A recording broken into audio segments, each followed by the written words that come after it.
안녕하세요. 스포츠 분석 토신입니다. 영상 시청하시기 전 좋아요, 구독 눌러주시면 감사하겠습니다.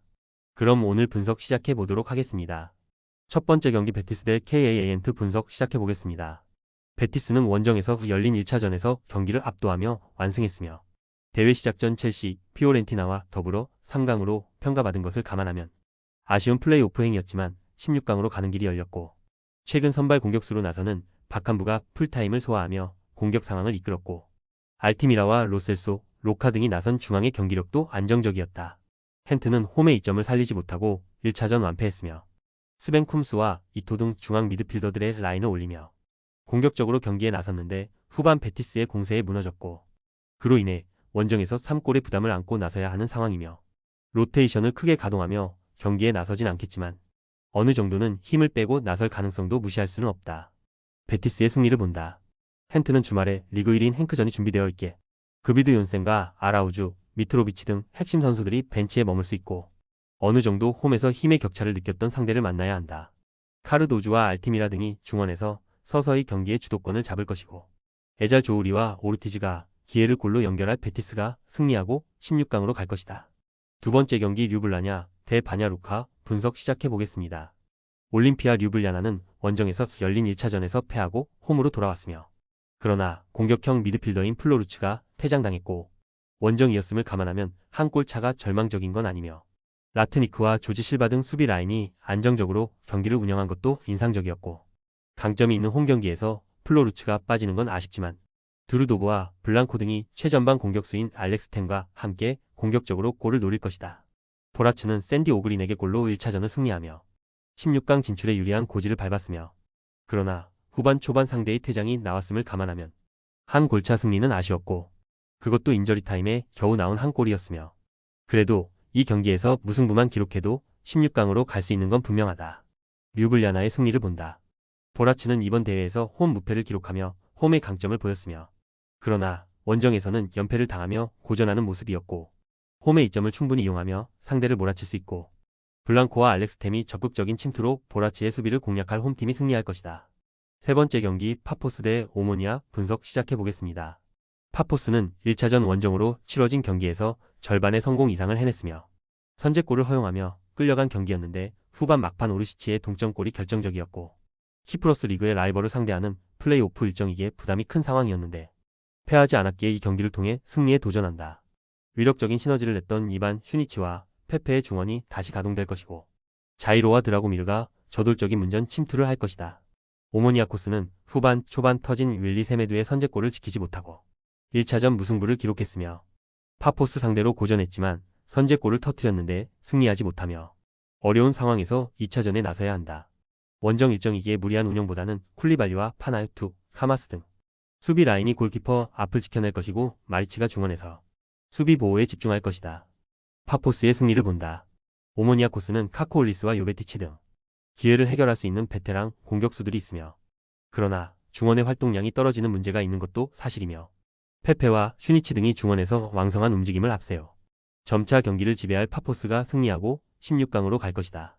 네 번째 경기 하이덴하임 대 코펜하겐 분석 시작해 보겠습니다.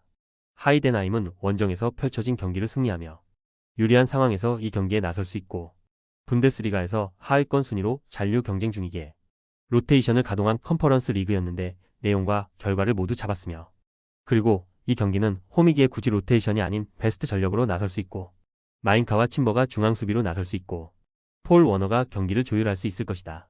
코펜하겐은 홈에서 경기를 주도하고도 패했기에 불리한 입장이며 게다가 주말 일정이 덴마크 리그 우승 경쟁 중인 라이벌 미트월란을 만나는 경기이기 때문에 두 경기를 모두 욕심내다가 두 마리 토끼를 모두 놓칠 가능성도 있고 이 경기는 원정이기에 델라이니와 매트슨 등 중앙 미드필더들이 무리하지 않고 수비를 보호하며 역습으로 클라에손의 한 방을 기대할 것이다.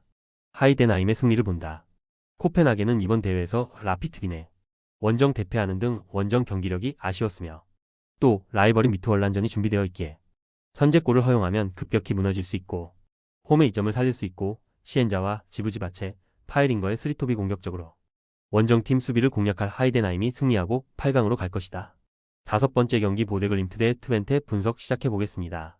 보데글림은 원정에서 경기를 패했으며 그러나 베르그와 살트네스 등 자국 리그 최고의 중원 조합이 90분 내내 상대의 중원과 경합해 밀리지 않았고 한 골차로 경기를 마무리하며 홈으로 돌아왔으며 하우게와 블룸버그 등 측면 공격수로 나선 선수들의 침투도 위협적이었기에 이 경기를 통해 16강 진출을 노린다.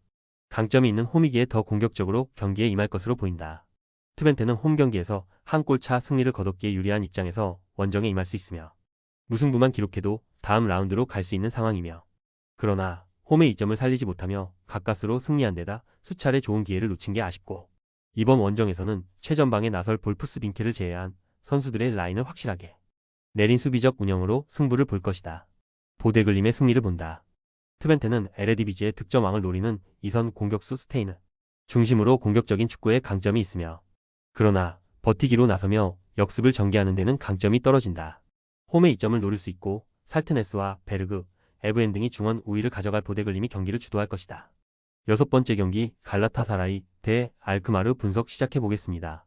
갈라타사라이는 원정에서 펼쳐진 1차전에서 대패하고 홈으로 돌아왔으며 튀르키예 리그에서 라이벌인 페네르바체를 제치고 1위를 달리는 팀인데 유로파 16강에도 가지 못할 위기를 맞았고 롤란드 살라이의 한 골이 나왔지만 측면 수비수로 나선 아이안의 퇴장이 나오며 생긴 수적 열세가 컸다. 그러나 워낙 홈 경기력이 좋은 팀이기에 포기할 상황이 아니다. 알크마르는 1차전 홈 경기에서 페럽과 클라시에 등 주축 선수들의 골이 나오며 3골차 승리를 거뒀으며 튀르키예 선수팀을 만나며 대진 운이 좋지 않다는 평이었는데 16강행에 유리한 고지를 점령했고 패해도 2골차 이내면 16강행이 가능하며 그러나 워낙 홈 경기력이 좋은 갈라타사라이기에 로테이션을 가동할 수는 없고 클라시에와 쿠프 마이너스 등 중앙 미드필더들이 최대한 라인을 내리며 수비 보호에 열을 올릴 것이다. 갈라타사라이의 승리를 본다.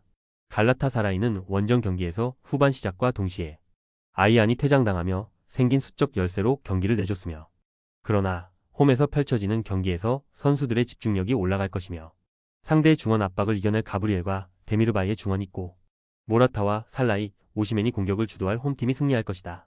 최종 조합은 영상 아래 고정 댓글로 말 걸어주시면 토신 정보방에서 무료로 공유해드립니다. 제발 손해보면서 토토하지 말고 다같이 웃으면서 즐겁게 베팅합시다. 함께 하실 분들은 부담 갖지 마시고 편하게 말 걸어주세요.